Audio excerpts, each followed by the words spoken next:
যারা বিকাশ ব্যবহার করতে চাও কিন্তু বয়সের কারণে নিজের একটি বিকাশ অ্যাকাউন্ট করা হচ্ছে না, তাদের জন্য ভালো খবর হচ্ছে স্টুডেন্টদের জন্য কিন্তু এখন বিকাশ অ্যাকাউন্ট চলে এসছে এবং অ্যাকাউন্ট ওপেন করার জন্য এখন এনআইডি লাগবে না। যাদের জন্ম সনদ বা ডিজিটাল বার্থ সার্টিফিকেট আছে এবং বয়স 14 থেকে 18-র নিচে, তারা যদি চাও নিজের জন্য খুব সহজেই বিকাশ অ্যাকাউন্ট করে নিতে পারবে।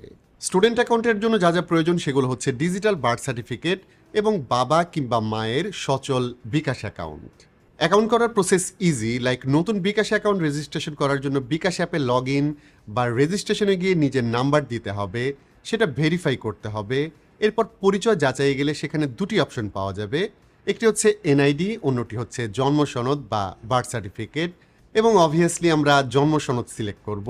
এরপর জন্ম সনদের ছবি তুলতে হবে, ছবিটা ক্লিয়ার করে তোলার চেষ্টা করতে হবে যাতে ছবি ঝাপসা না দেখা যায়। এরপর নেক্সট স্টেপে গিয়ে সব তথ্য যাচাই করব যেন কোনো ভুল না থাকে।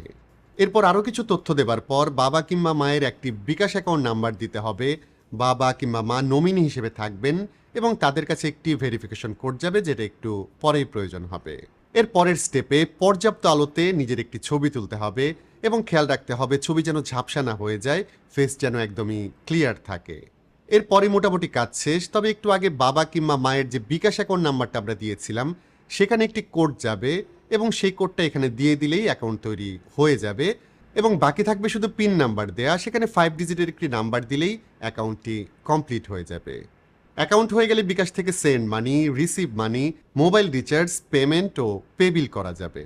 এরপরও যদি বিকাশ অ্যাকাউন্ট করতে কারো কোনো সমস্যা হয়, আমরা ভিডিও ডিসক্রিপশনে একটি লিঙ্ক দিয়ে দিলাম, সেখানে গিয়ে বিকাশ অ্যাকাউন্টের প্রসেস আরও ইন ডিটেল জানতে পারবে।